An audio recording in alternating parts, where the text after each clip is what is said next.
On this week's episode, we talk about our favorite April Fool's pranks that happened in 2019, and we dive into some nerd news with CinemaCon wrap-up. We also talk about the Cowboy Bebop live-action casting that was announced, and there was one more thing. Oh, yeah. We got to wait a whole nother year for Better Call Saul because it got so sit back, enjoy the show.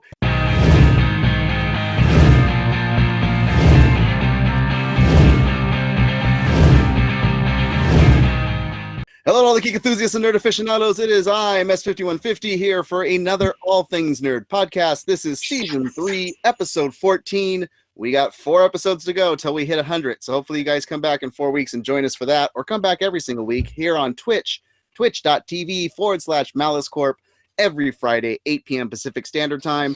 This cast is brought to you by malice-corp.com. That's a website. Go check it out. Go check out our other podcasts that we have over there. It's not just the All Things Nerd podcast. There's a wrestling podcast that actually a new episode just dropped on there today. We have stuff about comic books, all different types of things. But as I said before, you have me, your host, Mess5150, on the show.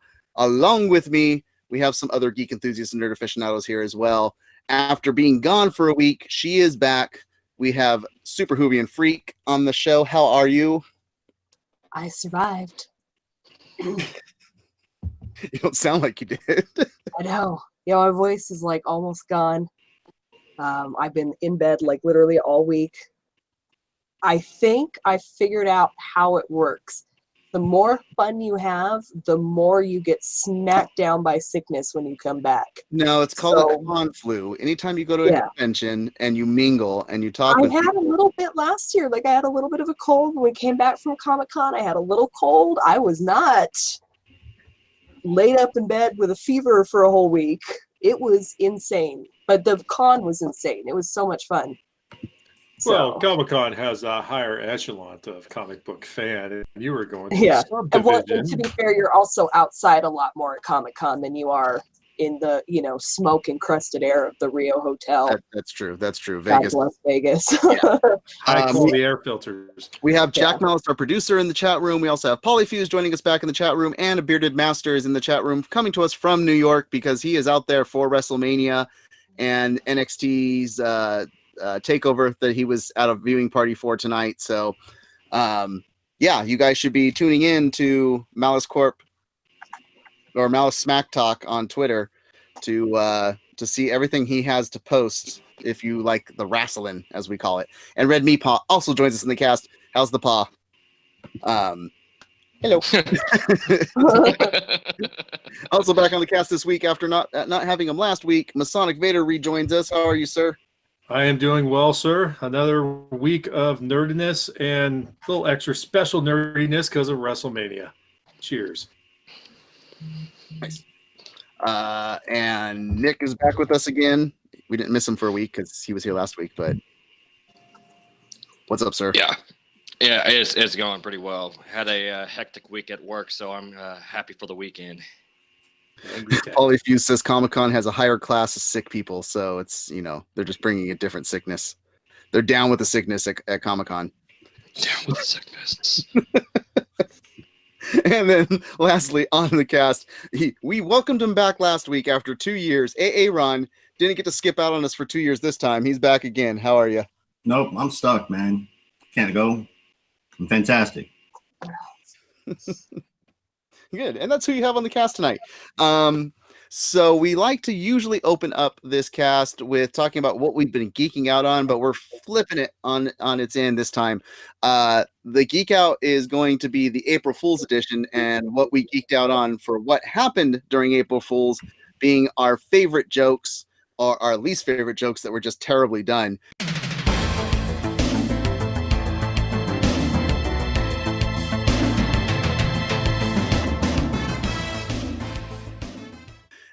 Me personally, my favorite I was going to touch on, but I think Ron's going to hit it, so I'm not going to that one.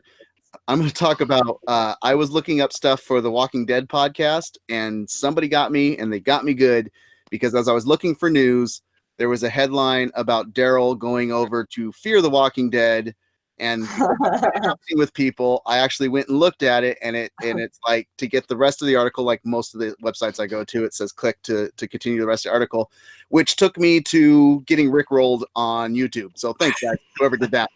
Fantastic. That's funny. So, my favorite thing of April Fools, however, is not a sponsor, but Thank Geek always comes out with some fantastic gag gifts that they try and act as are going to be real to order, but they never are. Every once in a while, one sneaks through and does become real. But this year they had a burned bread toaster by Banksy. So it burned Banksy's graffiti onto the bread. You know, the toasters that make the designs. It was only $1,370,000 to purchase it because it's a Banksy thing. you had a Roomba, which was a Kirby Roomba, which instead of sucking it up this way, it was Kirby's mouth sucking everything off the ground. There was a Mjolnir mailbox, which I think can be made real. This needs to be. And then my favorite was a beanbag onesie. So it's a onesie with a big old butt for the beanbag, so you could sit down wherever you want to. Oh, I saw that. I saw someone wearing that on Instagram. It was like a picture of him. It was in his story, and it was like eating tacos. And then it showed a picture of him wearing the onesie, and he's like, "Me after the tacos." I'm like, what the hell is that? Yeah. The onesie might become real. I don't know. I mean, it all started out with Thank Geek doing a Tauntaun sleeping bag, and so many people wanted it so much because it was like crawling into the Tauntaun. So many people wanted it so much that they actually made it, and people started buying it. So I think it came with the smell too. Yeah, probably. Aaron, since I skipped over the story I was going to talk about because I think you're going to hit on it. What was your favorite April Fool's prank? I appreciate it because literally I don't fall much for April Fool's jokes ever, but I nearly dropped a load when Maisie Williams was on, what was it, Conan? Fallon. No, she was on Tonight Show. Fallon. Fallon. Yeah. Both of them sold this so well. She dropped a spoiler that Arya died in season 8, episode 2 of Game of Thrones. Yeah. And that's exactly what Red Meat Pop brings up. She loved the Maisie Williams April Fools on Fallon. Oh, dude. I almost cried. She did such a good job. Like my Freaking out. already knew she was a good actress, but the look of horror on her face. The little bit of her hand like shaking, like quivering. I was like, man, she is nailing this. And if this is not a April Fool's joke, she did phenomenal on it. Yeah. And yeah, I'm glad it was an April Fool's joke because I would have rioted. Well, yeah, they came back out and said April Fool's, but I mean, think about the people that where they copied that for YouTube and people didn't get the April Fool's part of it, and so people are just watching it. Yeah, and losing their minds. Yeah, no. I wholeheartedly agree. That was my favorite for a reason. Oh, absolutely. So, if she doesn't make it to the end of the episode, to the end of the series, I'm writing. There's going to be some words. Would it be great if it was she dies in the first episode? Yeah, I was about to say, would it be great if she died in the first or even the same episode, but they just played it off that well? Oh, dude. I don't know. Oh. There's no way. Not a second at least. Nick, did you have something that was your favorite? That was my favorite because I'm such a huge Game of Thrones fan. But I mean, I know how those the people on set, the people that take part in Game of Thrones, they lock their mouths pretty well, and they've never really revealed anything of substance. So I didn't buy it for 1 minute, but I did think the acting was superb. I think she did a phenomenal job of selling it. So if you're watching the visual cast of this, you'll see that Aaron is in a very dark room. So Jack Malice says that we keep him in the bunker because he can only either have the computer on to record this or the lights. And we need subscriptions. The more subscriptions we get and the more likes we get, the more time I get on the computer. So please, Jesus. Yes. Yeah, I think his hamster is starting to get a little old and slow. Super. Do you have anything? My punishment for being gone for 2 years. I have a couple. One which is to me, hilarious, but it was so obviously a joke that it was bad. But the wank that it created in the Supernatural fandom was hilarious to watch. So it made me laugh in that regard, which was as they were leaving Vegas, Misha Collins and Richard Speight Jr. were on the same flight heading to Burbank. So they took a picture of the two of them and said, "Oh, just to let you know, we're really sorry to see the boys leave the cast, blah, blah, blah. And season 15 is going to be the Gabriel and Castiel show. And, we're going to lead you all off on an adventure and of trickery and mayhem and blah, blah, blah." And for the most part, I assumed everyone was going to know it was a really obvious joke. But you've got these crazies in the Supernatural fandom that just hate anything that he says.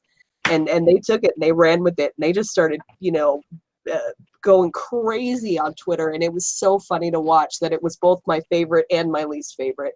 But the one that got me really good was somebody uploaded, I don't know what Twitter account it was, but they posted a big screenshot that said, Tom Holland of Avengers accidentally uploads scripts to social media for Avengers Endgame. And then Tom Holland was like, "Oh my God." He's like, I had a momentary panic because I actually thought that I did this in my sleep.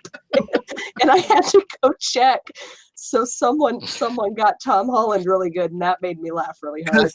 Because it's believable. I feel like Tom Holland is the only actor in the Marvel Universe where they probably make him film at least 5 different types of scenes just so he doesn't accidentally leak the real one. Yeah, Exactly. I think Mark Rufio's the same, isn't he? He's dropped some leaks, yeah. Wait.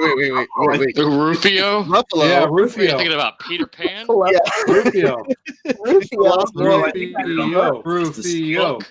Rufio. Oh.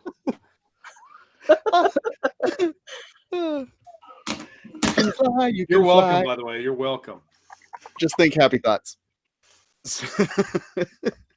Did you have a favorite April Fool's moment this week, Masonic?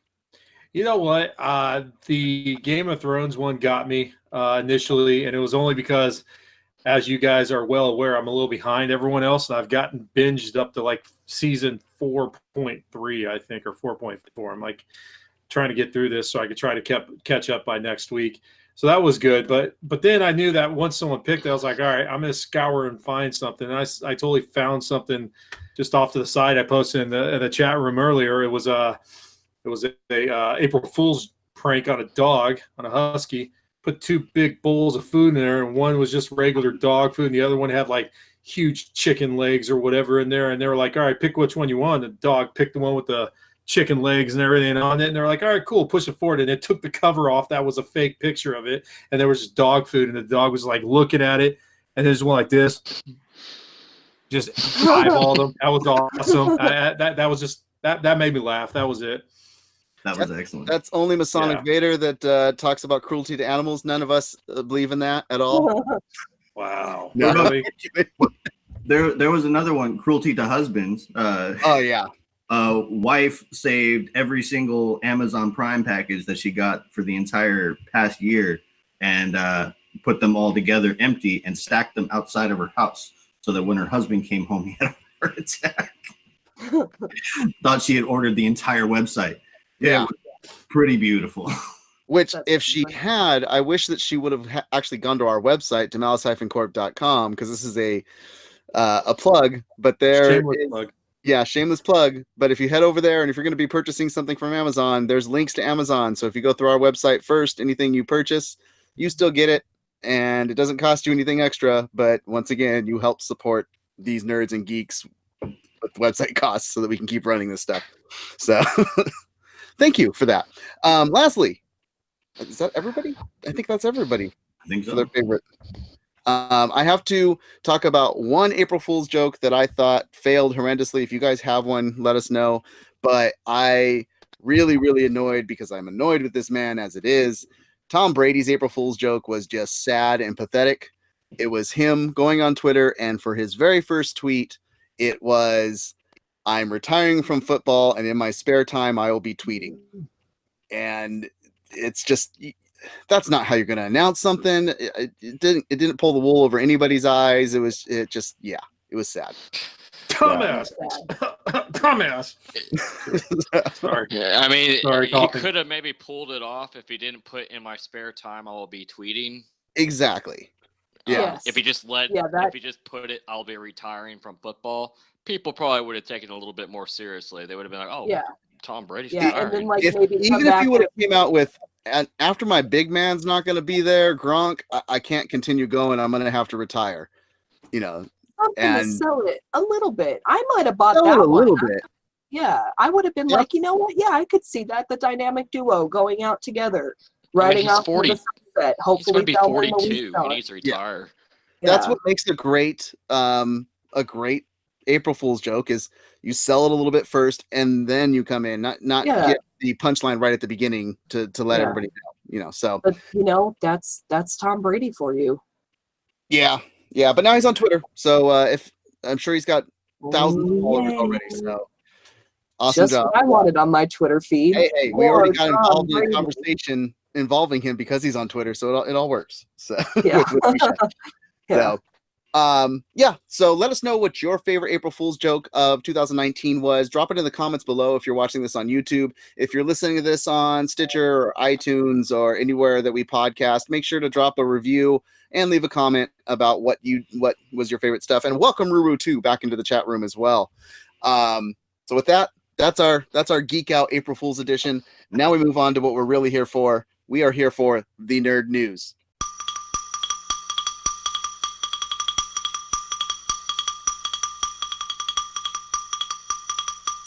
First and foremost, for those not in the know, there is a convention called CinemaCon that happens every year in Vegas, and it's just a big movie convention. It's actually for the owners of the unionized owners of theaters, but you get a lot of entertainment people there as well. I've looked into it. I really wanted to go, but the tickets it's 4 days long. And the cheapest ticket for not being a member is, I think, to get the actual panels with everything you'd want to see is $1,500. So, yeah. And you only got $100 in spending money at the casino. Which also means that's probably why they're able to keep a lot of things more under wraps than, like, say, Comic-Con, where it's only $200 for the 4 days. So, but Ruru 2 brings up the Joker trailer, and that's what we want to talk about was what was released at CinemaCon. One of those things that was released was the Joker trailer, and then it got released to the public, so they didn't hold that for everybody. But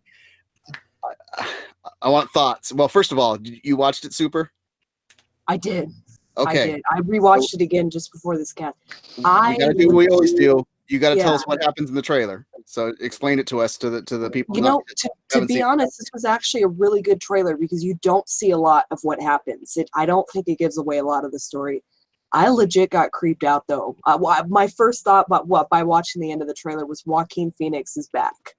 Like, he is back. This is a good. I think this is going to be a really good movie. But what happens in the trailer? I mean, you see this man. You can tell he's taking care of his mom.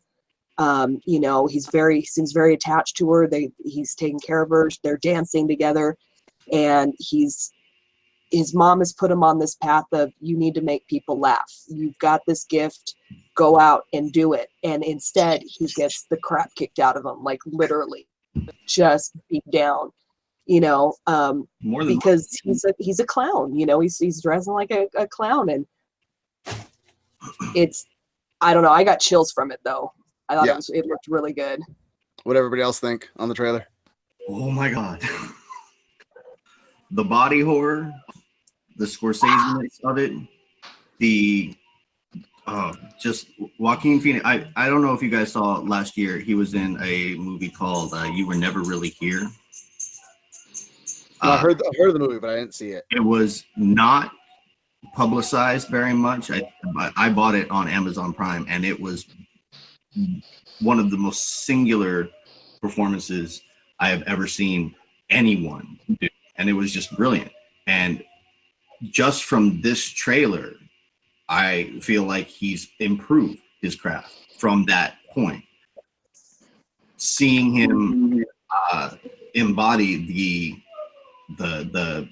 beaten downness of the the poor comedian is just I have a feeling this is going to be an amazing film. Even though Scorsese dropped out of it, and I forget who took over. Well, Scorsese was only producing, and he dropped out of producing. Yes, Todd Phillips was always involved with the directing. Well, he was always involved, but he took more of the reins because even if Scorsese's just producing, he's going to have a huge, because that guy envelops a lot of the film. Oh yeah. So because he dropped out, it left that vacuum, and they still filled it with a very much an essence of his involvement, even after he was gone. So just seeing the 90-second trailer, it looks like it's going to be brilliantly done, and I have a feeling that as far as origin stories go, this is going to be unique, and Joaquin Phoenix is going to kill it. It looks phenomenal from my point of view on it. I'm doubling down. If you guys go back and listen to the previous cast or watch any of the previous casts, when we first broke the news that this Joker movie was getting made, and I talked about the names that were involved in it, I said right then and there, I believe this will be the best DC movie. Maybe not the best comic book movie, but in the current climate that we have from Warner Brothers for DC films, I think that this will be the best of them. And I after seeing the trailer and seeing how good it looks, I'm doubling down on that. I still think this is going to be better than everything else that we've seen from WB DC. Well, see, that's the old iteration of WB. I'm talking about this since they started. Okay, yeah, it will definitely be the best of the brooding. I mean, because I think this is what they've been trying to do with the dark and the, creepy. And I think they're finally going to get it right. Yeah, I don't think this is necessarily a brooding film. I think they're definitely going for straight up thriller and looks like pushing a man to his edge. What you guys to his edge and over it, and seeing how many people he's going to take with him. Masonic Nick, what'd you guys think of the trailer? I think it's a phenomenal trailer, and I agree. I think it's going to be one of the better DC movies. It's very unfortunate though that it's going to be a solo standalone, not being able to get intertwined with anything, because I would really like to see something happen with him getting involved with the DC universe, to have a potential Batman to go with it, or get him into something, because just looking at it, it's got a wonderful sick combination of Heath Ledger's Joker when it comes to you can just see he's outlandish. He's out there. He like you say, he's been broken to that point. And I'm very happy they're not going with the dumped in chemical kind of thing. I think it's better that's more realistic, more true to life, that if there was someone actually like this guy right now, this would be the way he would come around. And that's what we were saying when with the DC movies, and with Batman Begins and everything going back, that's what we were anticipating all the movies to be like from that point forward, more realistic, more believable nowadays in a Batcopter, a Batmobile, and a Batjet and everything. This looked realistic, so it just sinks that it'll be a standalone. Yeah, I think it looked realistic, like you were saying. It looked like something that kind of goes in line with the portrayal that Heath Ledger did in The Dark Knight, to where it was a more realistic character versus Jack Nicholson's portrayal of the Joker in the early 90s. As far as it just didn't, I haven't seen it, of course, because it's not out, but just based off the preview, I wasn't that impressed with it, but I still think it's going to be really good, and I still want to go see it. It's just that I don't know. I'm still hung about it, to where I'm not sure if it's going to be something that's going to be a home run. Was that the little boy that was in the trailer where he walks up to him and he does the creepy smile on his face? Was that young Bruce Wayne? Yes. Okay. It went by really fast, so I wasn't sure, but the way he was dressed is the way that they always dress young Bruce. So yeah, it was. Which in itself is kind of creepy. And you kind of wonder what he was doing there. I don't know if you guys remember when sitting there watching TV and the person is on the TV talking about someone hiding behind a mask. Yeah. That is actually supposed to be Thomas Wayne, Bruce's father. Oh, okay. So there's deep ties to the Wayne family in this movie. Okay. So it's going to be very interconnected. All I know is that if they end up ending it and making him the murderer of Bruce's parents, then he better say, "Have you ever danced with the devil in the pale moonlight?" That would be nice. So, yeah, a couple comments from the chat room. Bearded Master says he thinks Joaquin's going to be a brilliant Joker. Rubu2 having some fun with it says his mom is Martha Wayne with amnesia. Dun dun dun. The girl he's taking care of. Martha. Yeah, and then he says the trailer just doesn't appeal to him. Not a big fan of Joker as a villain. Just hasn't ever seen him as a threat. And to that, what I responded with is I think it's just because of how psychotic the Joker is that you never know what he's going to do next. When you actually embody the proper character that was originally thought of in the comics, it's just you never know what he's going to do next. Well, and like I've said before, the problem that we have nowadays is we're living in a DC world where the original Joker, which my father grew up on and everything, was a comedic, had lots of fun. That's the way it was. He was a bad guy, but he was also always losing to the Batman, and it was always kind of campy. And now you're seeing these newer style of Jokers, which are more realistic, and people are having a hard time separating between the two. They're not taking Nolan's grittiness and trying to separate it from freaking everything from the 90s in a sense, because even Tim Burton's original Batman, which was dark, was still campy, and it was exactly the way that Batman came about up until when they started coming out with the Dark Knight, and then it became more gritty, more realistic. Let's get away from this craziness going on here, and let's just say, hey, Batman's real, and this is what it would be like. Yeah. Bearded Master says we've had a psycho Joker, the maniacal Joker, the comical Joker, and the gangster Joker. Now we're getting a creepy Joker, and it's going to be great. So, yeah, we'll see. I mean, all we can do is speculate right now, but I like I said, I'm doubling down. I think this movie is going to be fantastic. So I've got seriously good feelings about it. And for all of you who haven't seen it, go rent it, go buy it, check out Joaquin Phoenix. It's on Prime. It's on Prime. You Were Never Really Here. It is amazing, and you will see that the guy can play a person who has literally been pushed to his edge. He is dark, and it's a wicked performance. It's fantastic. And that's what's giving me really, really good vibes about him performing in this role. Yeah. And they didn't show us really. It only focused on him. That was the cool thing, because you got a little bit of ZZ, but you didn't see Robert De Niro, and he's in this film, but you didn't see him anywhere in the trailer. So I mean, they're leaving a lot open still for us. So another big thing, huh? Clint Howard. No, not Clint Howard. Another big thing that came from CinemaCon. They got their first look at the new Terminator Dark Fate. Now, I was not a fan when they announced this on the cast. I was like, I'm done with Terminator. I'm sick of them trying to rebuild it. From what I read that was shown, and from the photos that have been shown as well, I am now starting to take an about face. I'm getting a little bit excited. Namely, the main reason is that they have confirmed not only is James Cameron involved, which we knew about that, he helped write this story, but they have confirmed that everything that took place after Terminator 2 did not happen. This God. is a direct sequel to Terminator 2 with we already knew that it was going to be Sarah Connor, the original Sarah Connor, back doing this, and this is the first time in 30 years that she's done it.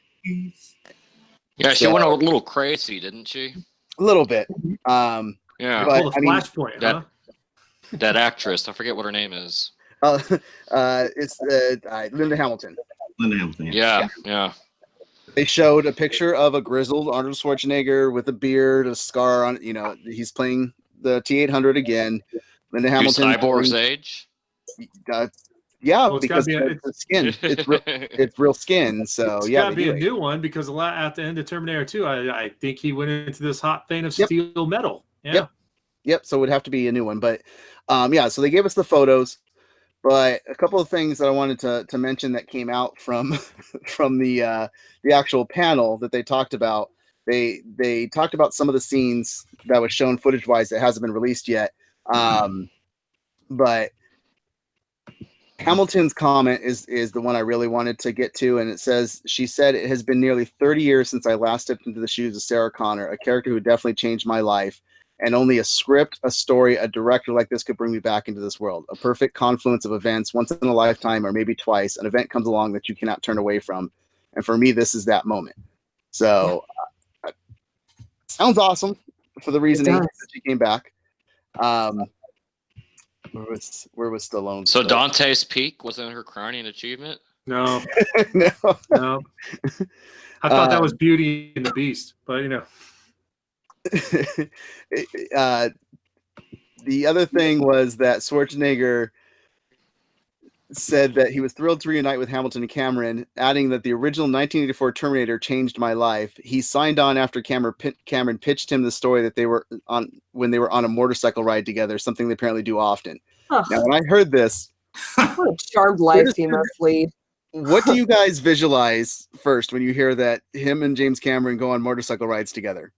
Do you visualize them each on their own motorcycle, or do you visualize one holding the other and figuring out which one is the one driving? Nope. All I'm saying, Cameron does not share the seat with anyone. Cameron is definitely riding bitch. Yeah. I picture the motorcycle with the sidecar. Oh, okay. Sidecar, yes. There I you could go. see the sidecar. Either that, did you guys ever see the movie Wild Hogs? No, I don't think I saw that one. About the old middle-aged men who form a motorcycle club. Oh yeah, Tim Allen's in that. Tim Allen. John Travolta. Oh, that'd be pretty funny.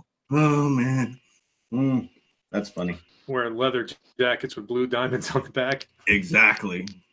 Oh god, see that, but that's I pictured like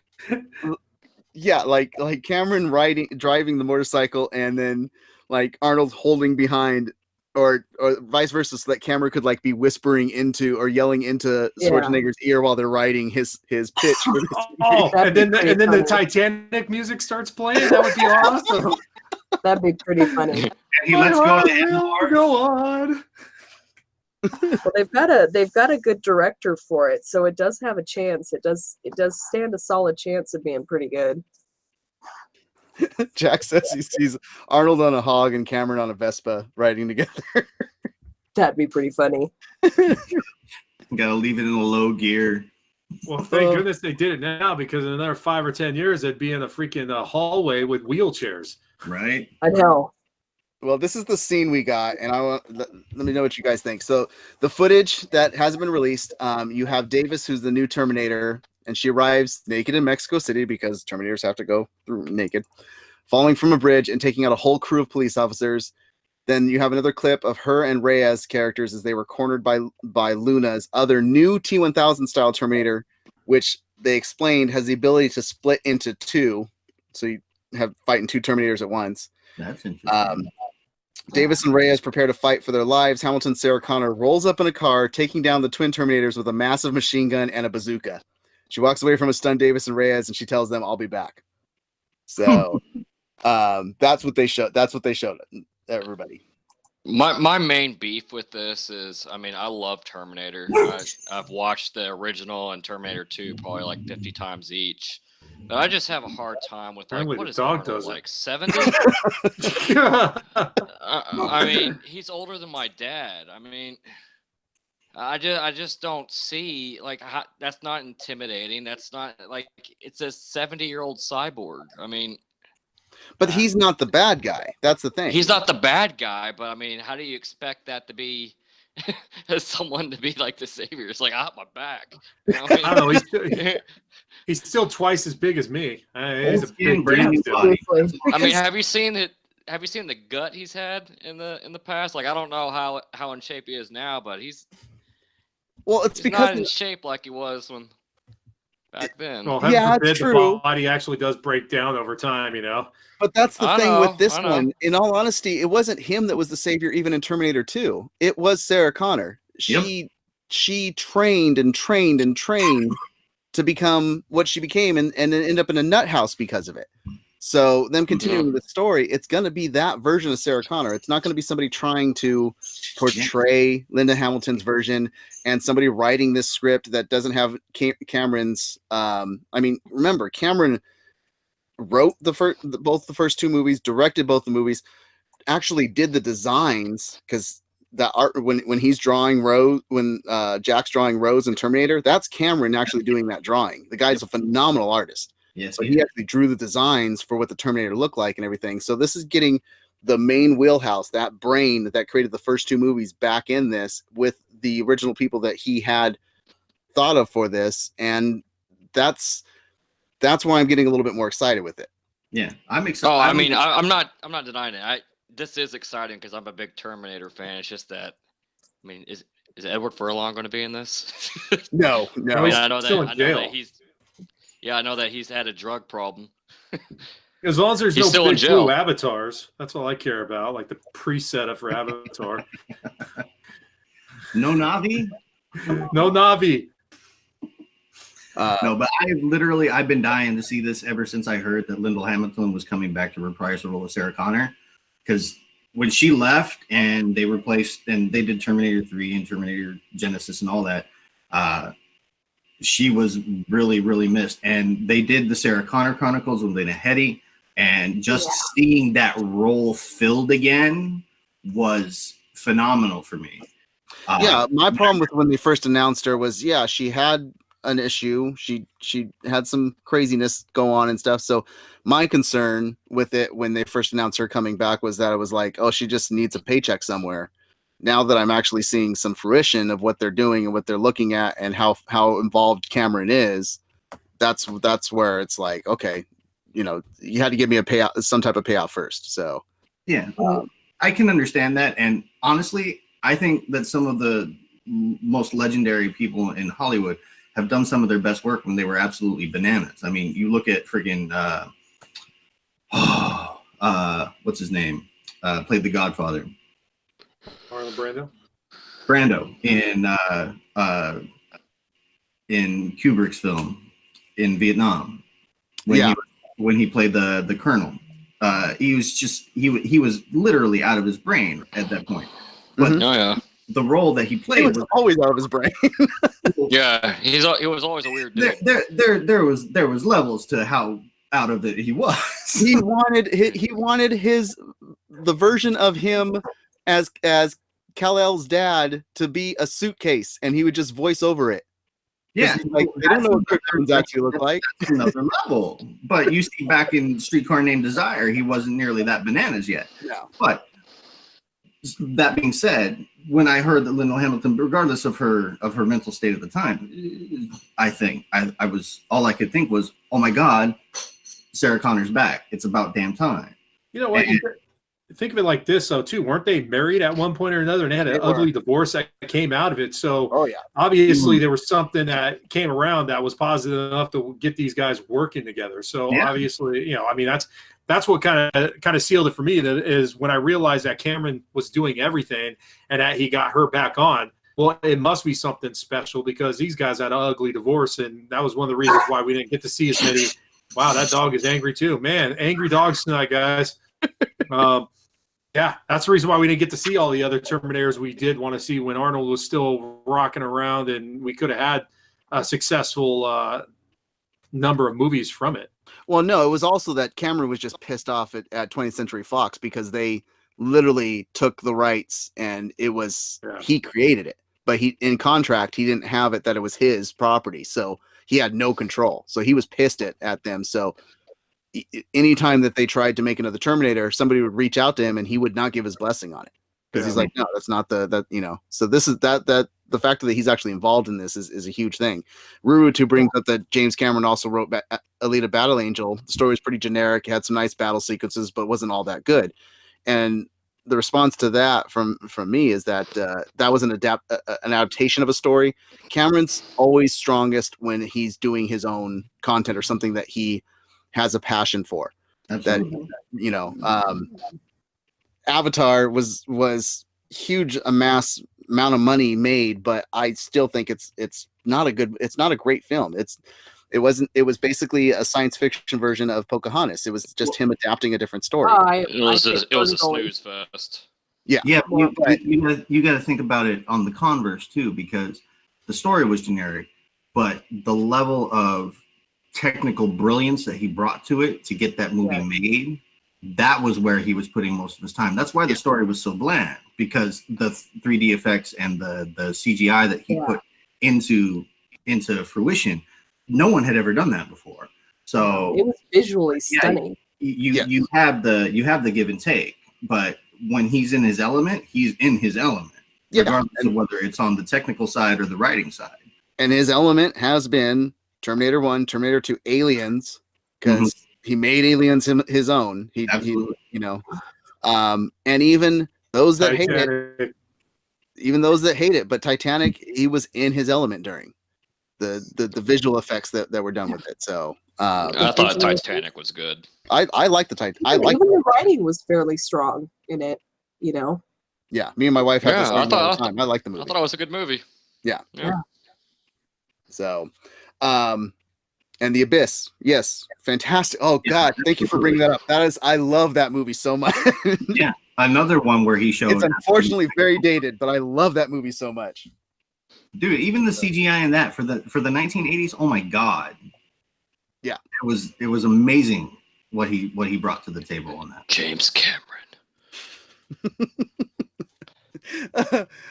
Okay, last bit that was talked about that made a big thing at CinemaCon. So they're really still trying to get people to buy into the Aladdin film.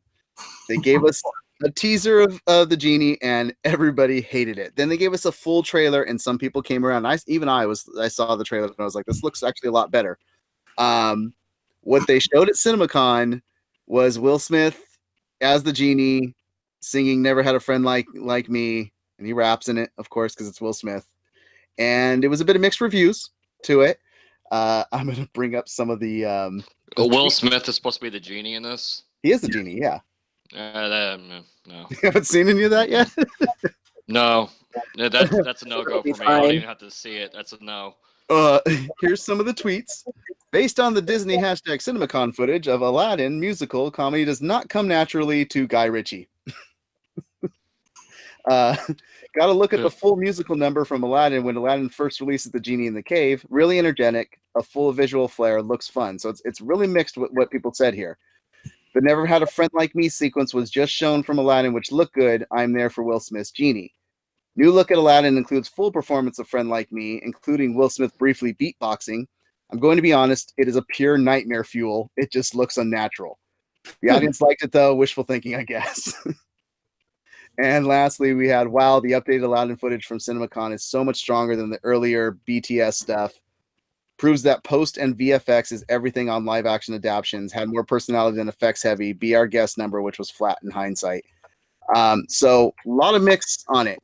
From what you guys have seen so far, is there anything that can win? Nick, you've already said you're out, but is there anything to win you over with this? I'm a Will Smith fan. I've liked a lot of his movies he's played in, and I've even said that a couple of them he could have been easily winning that little gold trophy. However, there's some roles that you just I've mentioned this in other parts in other movies that we talked about. There's some things you just don't want to kind of tool with, and I'm sorry when you have Robin Williams playing the genie. I know, albeit it was a cartoon, but it was Robin Williams' personality and everything he was able to do. You can be one of the greatest actors of all time, and it's very difficult to. He's fighting an uphill battle from the beginning. Absolutely, and Will Smith. I'm not saying he's a great actor. He's a fun actor. People like going to see his movies. They pay. I mean, he gets millions of dollars everything. So he's very successful at what he does. But you're right. It's he's running up an icy hill with no freaking ski shoes on. It's just it's going to be rough. Yeah. this was never a movie that was not going to get made, especially in today's culture. It's a movie that offers Disney an opportunity to have a foreign cast. Mhm. It touches on, you know, the inclusivity that everyone is promoting so highly right now. So there is no way that this was not going to get made. I think obviously not having Robin Williams available, you have to go with what you have. Is he ever going to replace Robin Williams? No. Are they going to try to make him like Robin Williams? No. I don't think so. So you have to take it with what it is. Will it be good? I think it can still be good. Will it be Robin Williams good? Probably not, because you can't replace him. But I think everyone being so quick to dismiss him when, like you said, he's done so many great movies. He's done comedy. We know he can do comedy. We know he can do serious. He can play both sides. So why are you so quick to dismiss him just because he's not Robin Williams? Because because Will Smith's characters and all the comedies he does, I cannot see him honestly playing a comedic singing genie. I can't, because there's too much Will Smith. There's too much Will Smith. If it was what they should have did is they should have picked someone who didn't have such a big star name to it. They probably could have easily gotten away with somebody else. But because you have Will Smith's name to it, it's now going to bring those fans, and everyone's just going to see Will Smith. People were still going to give it a chance. Before we saw any footage, people were actually kind of excited for it. Then we saw the first glimpses of the genie, and it was hell. Like it got the CGI looked bad, but that's really not bad. fault. The new trailer looked a lot better. And then, you know, this is just them really trying to win people over by this is how they're going to do it. They need to, because Dumbo's not doing well in the theaters as much as they wanted it to. So I'm not going to see Dumbo. I thought it looked just way too sad. Yeah. Like, so a couple comments in the chat room. Where was it at? Bearded Master Williams was great. He also only did the first and I'm off on the wrong thing. Everybody's talking so much. They're having a really good chat. Yeah, you were definitely missing a good chat if you're not on this watching this cast today, guys. They're really, really going. That it's like moving really fast for me to get the comments that I wanted to talk about. There he goes. Okay, so Arua 2 brings up Alibaba stories big in China, and people there love Will Smith, so it's a big target audience in Asia. Bearded Master says Aladdin is my favorite Disney animated. Cannot wait for this movie. Plus, the girl that played Kimberly in the Power Rangers is Jasmine, so sign him up for that. Jack says never get in the land war on Asia, never go against a Sicilian when death is on the line, and never remake a Robin Williams movie. Right. The girl that played Kimberly in Power Rangers is Jasmine? Yes. Yeah. I thought they were trying to make this... the new one. In the new movie version. Oh, I know. I thought they were trying to make this I'm trying to do a foreign cast and make it more cultural. She is foreign. You're thinking of the original Pink Ranger, not the original, the one from the newest movie. No, the movie. I'm thinking of the one from the 90s. No. This is not Kimberly Joe Johnson playing Jasmine. I was about to say. I was like, yeah, that's. Yeah. No, Disney would have caught so much hell for that. Are you kidding me? No, definitely not Persian looking. And then Polyfuse brings up, if you think Will Smith is terrifying as the genie, imagine if it were Nick Cage. Wrap your head around that. Nick Cage. Hey, I love Nick Cage in the Spider-Verse. Yeah, seriously. If he can play Spider Noir, I would have supported it. Yeah. Because seriously, just to see it, how background he would have been. Oh my god. Yeah. But yeah, no, I mean, my only concern with this movie is a make and break for Guy Ritchie to expand on his type of films that he does, because if it doesn't end up being good, you're only gonna look at Guy Ritchie as being able to do British crime films, because he knocks those out of the park. Lock 2 Smoking Barrels is fantastic. I mean, everything that he does in that world is great. If this doesn't end up being good, he's going to be locked in that. He's going to be typecast as a director of those type of films only from here on out. So what you're saying is, about a month or so after the movie comes out, we're here to celebrate the life of Guy Ritchie's directing career. Basically, yeah. Okay. We're going to move on to the next topic. Let us know what your guys' thoughts are on all the CinemaCon stuff, because that took up a good chunk of time, and now we got to move quick. Cowboy Bebop. if you've watched the cartoon, it is fantastic. If you haven't watched it, go watch it. You should. It is a great series. They are making a live action version for Netflix, and they released some of the casting for it. 4 members that are cast for it. John Cho, which many of you know, he was Scotty, and he was also in Harold and Kumar. Scotty. Scotty. Sulu. Sorry, Sulu. Sorry. Scotty was Scotty was the other guy I like. Yeah. It's the first time of the day. Mustafa Shakur, Daniela Pineda, and Alex Hassel. Mustafa, was that the bad guy from Luke Cage season 2? Bushmaster. Yeah, exactly. Bushmaster. He'll be really good. I So like John Daniela Cho, Pineda too, even though I really hated the last movie she was in. I think she'll do well. well, Yeah. these castings, I like them, but I'm curious how well he'll do as it. John Cho is playing Spike Spiegel. He's playing the main character. Nice. Yeah. It's good for him to finally pick up a series where he's the main guy. I think he just like deserves a it. cool, just like kick back and then fight when he needs to.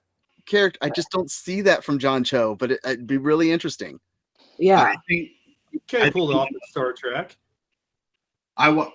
if you watch the new Star Trek, you see him play the subdued character as the helmsman, but he gets that chance to take the helm for like 2 minutes Yeah.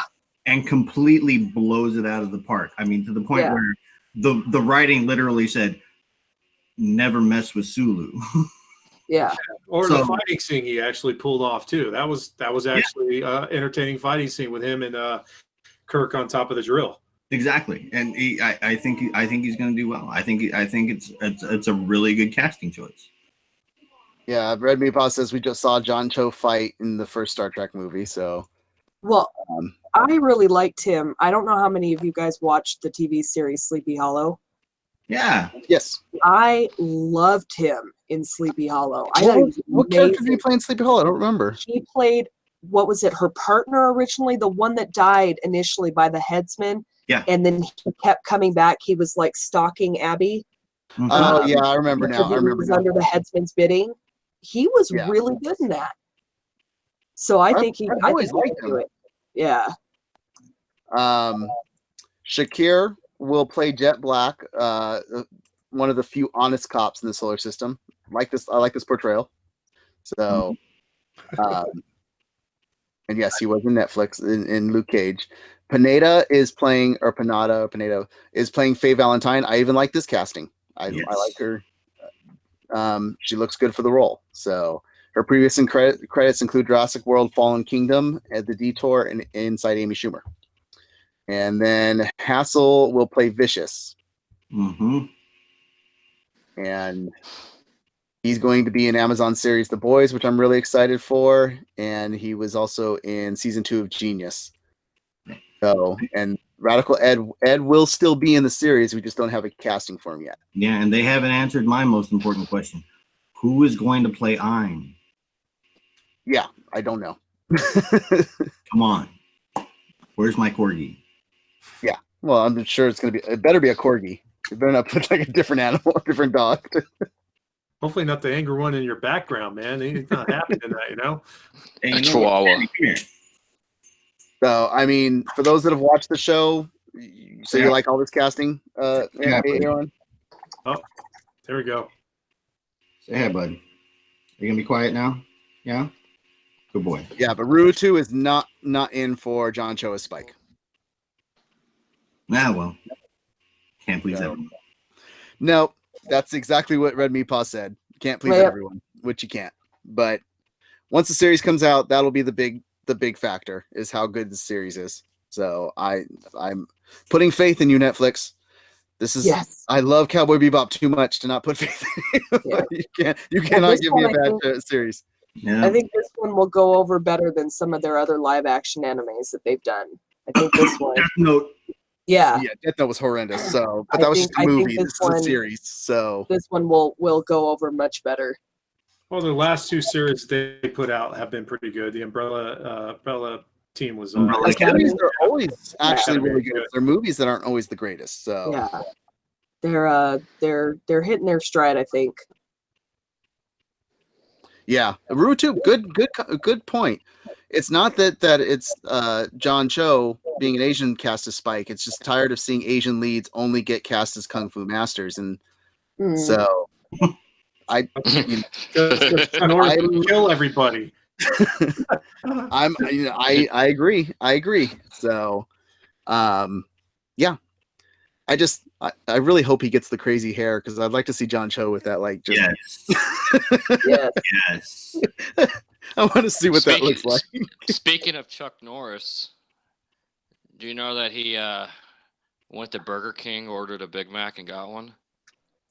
Yep. I'm waiting. Just a fun Chuck Norris fact. Oh, okay. You've never seen the site chucknorrisfacts.com? I have, but doesn't everybody get a Big Mac? Oh, Burger King. Never mind. There we go. Oh, there it is. I'm like, if you order something that you want there, you'll get. Oh wait, no. Okay. Oh wow, I look like a moron now. Hey, we're live on Twitch, everyone. Make sure you rewind and record that one. No editing on that one, producer. Rutu, it just wants the Yoko Kanano announcement for the series to see who's cast for that. So, yeah. So, last bit to talk about. I want to get. Sorry, Malice says just now did Bearded Pastor puts a light bulb on there.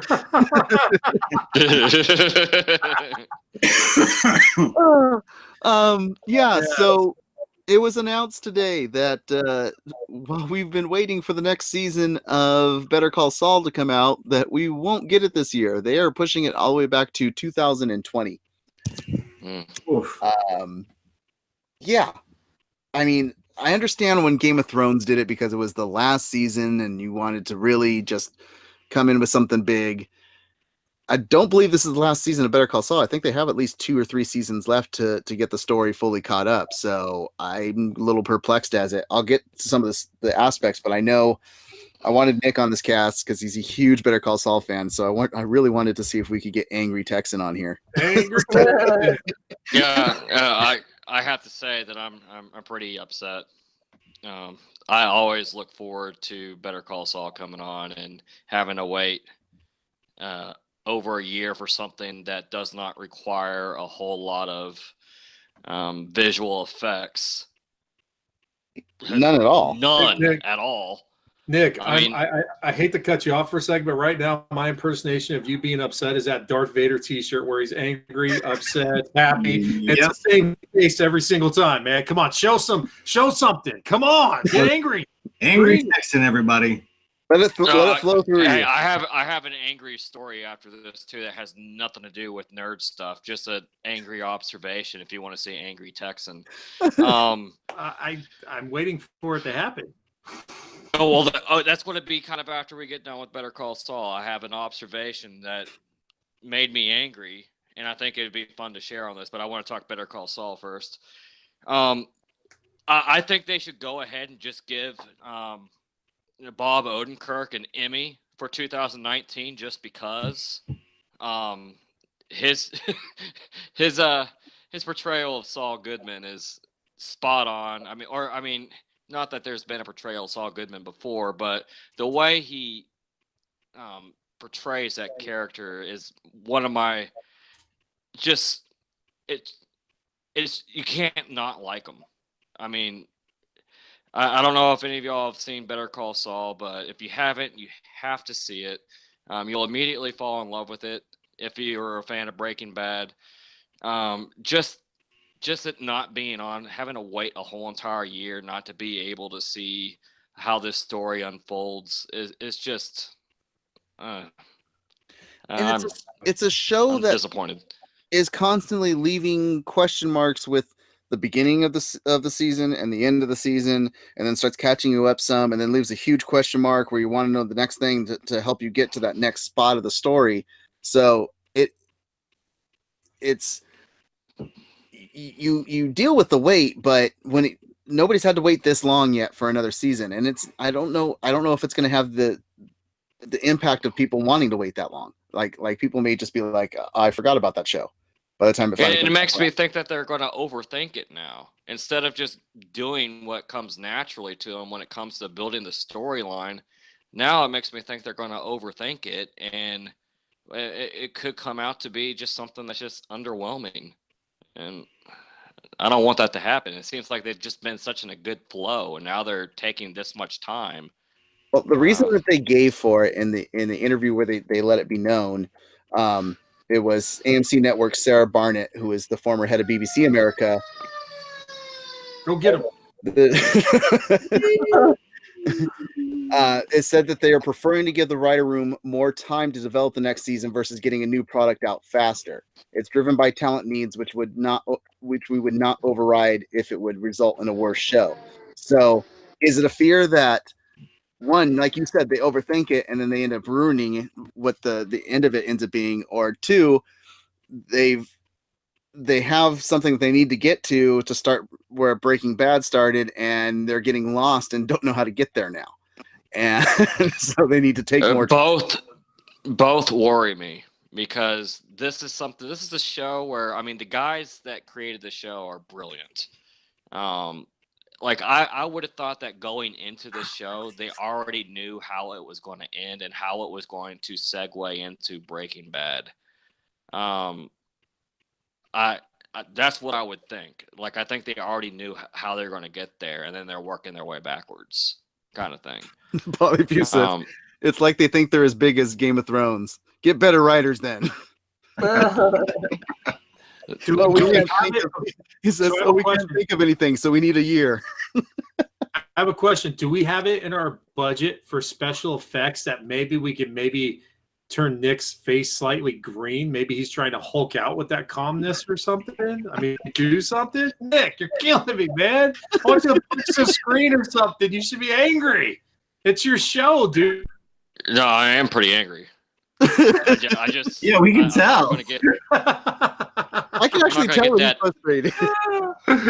I'm not gonna get animated. I do get frustrated a lot. I do have a little bit of a temper. It's just that I can calm myself down when I need to, but I'm still angry inside with a smile on my face. So now you'll be jumping for joy when 2020 comes around, because they didn't even say when in 2020. They just said it got pushed out to 2020. That means he might win the Emmy in 2021 then, huh? Well, no, it could be close to 20. It may come out like in October. That's usually when it comes when the season drops. It is 2022. Seasons usually start around October, right? Yep. Usually depends on the network. Yeah, that's frustrating. So, and I just got into the show. I binged it last year because they got me to watch such Breaking a great Bad, show. and then I binged Better Call Saul is better than Breaking Bad in my opinion. So, I think it's epic. Yeah. I'm only thinking that maybe they're doing this because they've got the Breaking Bad sequel movie coming out. Maybe that'll release this year, and that'll give the gap before putting. But hey, that's a possibility. I'm just scared to death that they're just like, we don't. It always worries me when they push a show out, because look at, when the writer strike happened years ago, they pushed a lot of shows out because they had no writers to write. And when the shows came back, they just didn't have the same flow to them. So a lot of the shows ended up dying because of that. So, yeah, that's what scares me. The anger flows. I have faith in these guys. See right there, I just timed it. 20 seconds, and you're just back to Nick again. Dude, your anger fuse is so freaking short, man. Come on, dude. Think about all those Cowboy seasons that just suck. Because I know Cowboy fans are diehard, man. Doesn't that get you fired up at all? Yeah, Jerry Jones, man. Now, if you start talking about Jerry Jones and how he's ruined this franchise, now that gets me. Grinds my. Okay, no, that's another cast. We don't got time for that. Wait. Go back and talk about really quick. I'm just gonna take a second. Go back and talk about Better Call Saul, and we'll just throw in the fact that Jerry Jones decided to buy the show. Jerry Jones, and he put a hold off on it. 2020. Yeah. There you go. Jerry Jones did it. Now take that and go with it. Release the berserker. I'm trying to connect the two as far as. I mean, I Jerry teach Jones. You how to rant. I can teach you how to rant. I can't stand it. How to throw a rant. I can't stand it when people hover in the passing lane going 60 miles an hour when the speed limit is 70. That is the most frustrating thing in the world. I'm seeing That's Peter about as Griffin. old I'm seeing Peter Griffin right now going, you know what really grinds my gears? You know what really grinds my gears?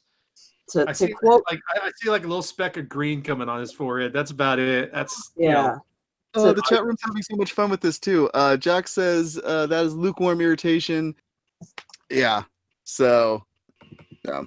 All right. That's what we got for Better Call Saul. This is we still had laughs though. We had fun here at the end. This is the end of the cast. This is the cast for this week. brought to you by Jerry Jones. Come on, get upset.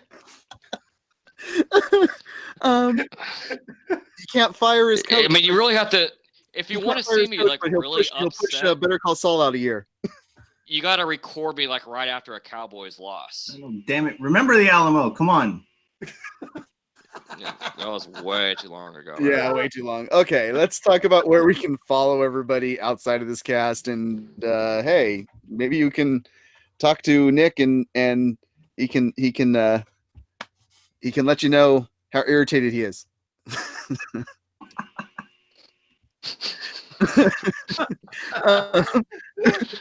Nick, where can people follow you? And if you have a hashtag of the week, go ahead and let that be known too.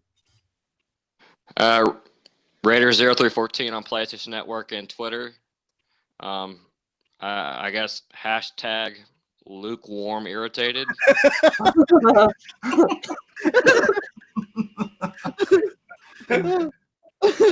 Oh, Polyfuse asked if you bought some bubble wrap and to calm down. Yeah, I probably need to do that. I think I got some. Masonic Vader, where can people follow you? And if you have a hashtag that's not 300 characters long. All right, yeah. You can follow me, Masonic Vader, Masonic Vader 71 on the PlayStation Network. My hashtag is going to be don't press button.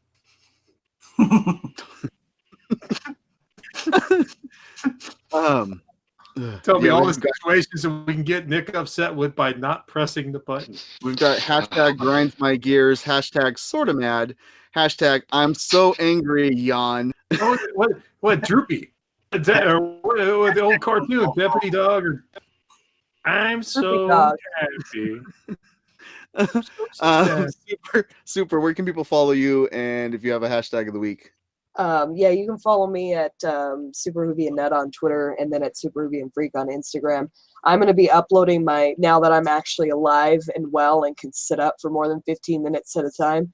I'm going to be uploading my 700 con pictures that I took over the weekend, so it's still going to be SPN LV or SPN Las Vegas, so that way people can see, the different. Because right now, mostly what I've uploaded is just my my photo ops, but I actually took like pictures of the panels and stuff too. And if you haven't seen any of the videos posted, I recommend going watching because there was some hilarious stuff that came out of the panels. And Red Meatpaw gave us a hash novel for you, Masonic Vader. You won't like me when I'm feeling a little irritated.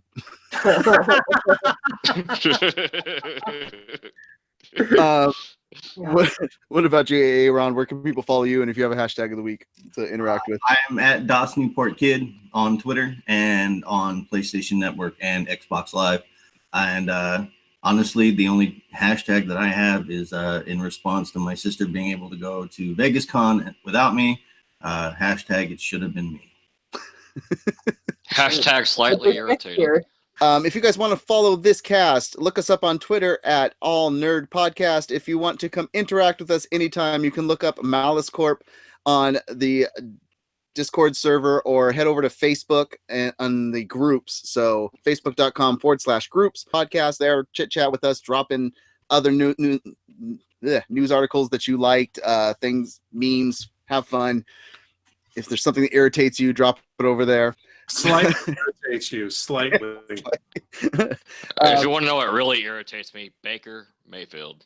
Oh yeah, that is my trigger. Yeah, if we talk, we're not going there. I hate Baker Mayfield. You and Baker Mayfield are in an elevator, and he's about to press the handicap button. Go! I would hit him with a 2x4. We have so many guys. Just a little. It was rant. head over to malice-corp.com and check out all other podcasts that we have as well. Look into other media and podcasts, and we have everything that you see written here on the screen as well. Quest for Movies, Nerd Mosh Pit, Malice Smack Talk, all different types of stuff. So check it out wherever you're listening. Please drop a review. Please let us know what you think of the show, and make sure to like it, subscribe, do all the good stuff to get more episodes coming to you. If you want to get me out of this basement. What's that? Yeah, and get me out of this basement. Get him out of the basement. If you want to follow me, you can follow me on Twitter at @mest_Malice Corp, or on Instagram at mest5150, or you can find me over on the Facebook group as well. My hashtag of the week is Better Call 2020. Let me know what should be pushed back to 2020 instead of Better Call Saul. Yeah. So with that, thank you guys so much. You keep nerding on, and we will see you next week. My irritation. Slightly irritated. Lukewarm. I'm slightly irritated right now.